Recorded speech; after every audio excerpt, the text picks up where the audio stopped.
2024 coming to the Aaron Torres Podcast YouTube page. If you could do me a quick favor, see that little black subscribe button at the bottom of your screen? Go ahead, click that black subscribe button. Really does help our audience grow, really does help our channel grow, really does help and mean more than you could possibly know. So go ahead, hit that little black subscribe button. Also, thank you to our presenting sponsor, Betfred Sportsbook and the Betfred Sportsbook app. Bet 50 on any game, get $250 in free bets. Thank you again to Betfred. Thank you again to you. Now, here's the video that you came here for. Really quickly, before we get off West Virginia, there is one little very interesting twist from a basketball perspective to this West Virginia stuff. And again, there's real world stuff going on with Bob Huggins, and I'm not trying to undersell it. But as I just said, all of these players can transfer and be eligible immediately. And what I want to do now is talk about one very interesting scenario that has popped up here over the last couple days. And it stems from a place that we talk about a lot on this show, the University of Kentucky. And I've got a lot of pushback the last couple weeks. Torres, you talk about Kentucky too much. Well, one, there's really not that much else going on right now. And two, it's been a crazy few months in Kentucky, and we've talked about it, and you don't need me to get into it. But this was a team that basically, right now, they added another high school player this week named Joey Hart, really good shooter, all that good stuff. But I bring it up because right now they are going into the season, the roster that they have right now, 7 freshmen, 2 sophomores. That's all they have right now. Now, they're probably going to add an 8th freshman this week, but it doesn't change the fact that this is going to be the youngest team in college basketball unless they make major moves. Now, we'll see what happens with Antonio Reeves, their starting shooting guard, who's currently in classes trying to graduate at Illinois State to be a grad transfer. But why I bring it up, there was something very interesting that happened this weekend, and there is a now West Virginia twist to it. And that story is that in an offseason where John Calipari couldn't take any more bad news, Kentucky actually got maybe the worst news that they possibly could have on Friday afternoon. And I did a YouTube exclusive video you can go back and check out. But Aaron Bradshaw, 7'1" center, McDonald's All-American. Remember, the reason Kentucky couldn't get any players in the portal was because the freshman class was so good. Well, Aaron Bradshaw, 7'1" center, it's reported by Shams Charania of The Athletic, very good NBA reporter, that Aaron Bradshaw has suffered a foot fracture and that he's going to need surgery and is out for the foreseeable future. Now, where it gets interesting is a few things. Is Aaron Bradshaw, there were reports after that injury kind of was, kind of acknowledged as a thing. So Aaron Bradshaw, according to some reports, could be out 4 to 6 months because of this injury. Now, what's interesting is, and I'm not questioning the reporting, Jack Pilgrim, my buddy, who I think is as good of a beat reporter as there is in America right now, said 4 to 6 months. I'm not questioning him. But there was a separate report where it's where somebody else said it's 4 to 6 weeks in which Aaron Bradshaw should be back, something that he then sort of confirmed on social media. He said something to the effect of like, smart, some guy posted it's a 4 to 6 week injury. He said, smart man, whatever. So why I bring it up, starting center, not a lot of depth in the front court. Starting forward, whatever. I don't know if he's a center, whatever. Starting forward, not a lot of depth in the front court, gets hurt. And we have no real timetable on when he's going to come back. And so I bring it up and you're probably sitting there saying, what does this have to do with West Virginia? Well, on Sunday morning, Father's Day, I decided to put out a tweet just to gauge, dip a little toe in the water, just to see the reaction of Kentucky's fan base to a proposal that I had. And the proposal is basically this. Jesse Edwards, as I mentioned, played at Syracuse the last 3 years, transferred to West Virginia this offseason, was an all ACC center at West Virginia, or at Syracuse. And my question very simply was this. If Kentucky were to pursue Jesse Edwards and they could get him, but it meant that Aaron Bradshaw, because of either the injury or because of the roster situation, never played a moment of basketball at Kentucky. I said, would you take it? If you could get Jesse Edwards all ACC forward, but it guarantees that this kid does not come back to play this year because of this injury, would you take that trade?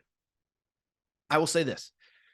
I put that out on Twitter, and it got about as much of a 50-50 reaction as I possibly could have imagined. And so what I want to do now is read some of the responses to this question. I'll read you the exact tweet. The exact tweet that I sent out on Sunday afternoon. I said, hypothetical question for Kentucky fans out there. If you could get West Virginia transfer Jesse Edwards, but it means that currently injured 5-star freshman Aaron Bradshaw never plays a game for you, would you take it? Comment below. Curious for your thoughts on this one. So here is just a smattering of some of the responses that I got. At last check, it was about 41 responses, 7 or 8 quote tweets.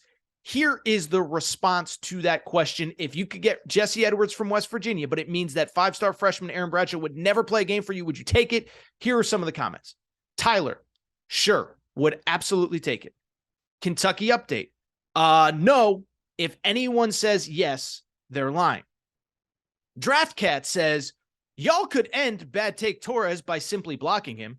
Don't think he really understood the full exercise. Also, shout out to DraftCats for basically saying, you should block me, while also sharing my content, which, oh, by the way, was very engaging because there was a lot of interest in it, but neither here nor there. Let's keep going with some of the other responses. Danny Davis said, give me Edwards, please. Cody Lockhart said, in a heartbeat, a proven, experienced, talented player versus a potentially injured freshman whose best days of basketball are years down the road. Easy choice for me. Nick McCardell, respectfully, clearly did not understand the question. He said, let's just play Jesse Edwards at the 5 and Bradshaw at the 4. Well, that wasn't the question. Alex Weber says, no, not a chance. Bradshaw 100 times out of 100.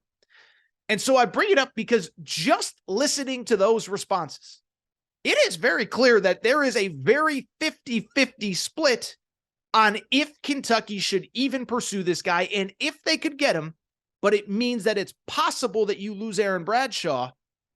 It's a fascinating question. There seems to be wild responses. And let me finish with one final response. Clay Mason says, yes, you take him. And then he followed up with this. Has another coach been held hostage by agents, clingers, advisors as much and as badly as John Calipari? Get guys who want to and will play. No more Shaden Sharps, Jared Vanderbilt's, Terrence Clark's. Quit caving to agents. And so that's where it gets interesting, because there are really 2 layers to this question going forward. To be clear, I would take Jesse Edwards. To me, it's not even that difficult of a question. And it's for a lot of the reasons that people said, including Cody Lockhart, who said proven experienced talent versus potentially injured freshman. On the one hand, you're getting, and this is under the hypothetical that Kentucky wants him, that he wants to go to Kentucky. I don't know if they're recruiting him, but I think it's a fun hypothetical. Why I bring it up? If it was up to me, zero doubt in my mind, I would pursue Edwards, even if it meant Aaron Bradshaw never plays a minute for me. Jesse Edwards is a proven, established college big man at both ends of the court. 15 points per game, 12 rebounds per game, 3 blocks per game in the ACC last year. Now, he was playing at Syracuse. They weren't very good, so you might not be familiar with his game. He is a very good college basketball player. If you can get that guy this late in the process, I don't even think it's up for debate. And then I don't think it's up for debate because right now, the Aaron Bradshaw injury is very weird. And if it was a definitive 4 to 6 weeks and okay, he's going to be ready to go by August, that's a lot different than 4 to 6 months and he'll maybe be ready by December. And that to me is the weird part behind this. And it's something that Clay Mason brought up in his tweet. He said, has any other coach been held hostage by agents, clingers, and advisors as much and as badly as Calipari? Why do I bring it up? It's because there's clearly something weird going on with Aaron Bradshaw's recruitment and his situation at Kentucky. For people who do not follow this on a day-to-day, month-to-month, year-to-year basis, this kid was committed, signed, ready to go. And then all of a sudden, there started to be some rumors that maybe he was ready to decommit. Maybe he didn't want to come to Kentucky in the first place. Maybe he wanted to go to USC. Now, I didn't talk about it at the time because this all happened when I was on vacation in early May. But I can tell you for a fact, that was 100% leaked by somebody close to Aaron Bradshaw. My assumption is his agency, Clutch, which is, of course, Rich Paul, LeBron's friend. I know it because, I'll be honest, I kind of snooped around this, and I can tell you USC was like, we don't know anything about this situation.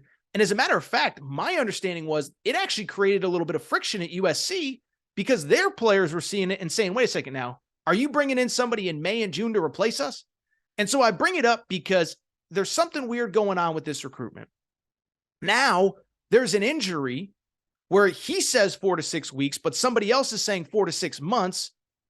And it does feel like this could be one of those deals where a player kind of, I hate to say it, potentially, do you want to call it nursing an injury? I don't know if that's the right word to put it, but you go through the years and there's been some weird stuff at Kentucky. Listen, I hate to speak poorly of anybody, but Jared Vanderbilt, who's playing in the NBA with the Lakers now, it was a weird back and forth. Is he healthy? Is he not? He comes back for one game, then he disappears again, and nobody knows what's going on. Terrence Clark, the late Terrence Clark, I hate to say it. He was a great kid. I interviewed him a couple times. Sweetest kid I've ever met. But there was a point in that season where he was saying he was hurt. And John Calipari literally in a press conference said, he's been cleared by our doctors. I don't even know what's going on. And so now you have another situation with another weird injury with a kid that has been having some weird stuff going on anyway. I wish Aaron Bradshaw well. I hope he comes back and he's 100% and it's not even up for debate. But I do think if you're Kentucky, you have to start looking at other options. And I don't think there was really another option available as of 48 hours ago. But right now, there absolutely is. And if I was Kentucky, I'd move full speed ahead with Jesse Edwards. Don't know if you can get him. Don't know if he's interested. Don't know if he's staying. Don't know if he'd go somewhere else if he doesn't stay at West Virginia. But I'd go full speed ahead and say, we got a wide open spot in our starting front court. Come here, be great. You're going to play with great guards. And you see what happens from there.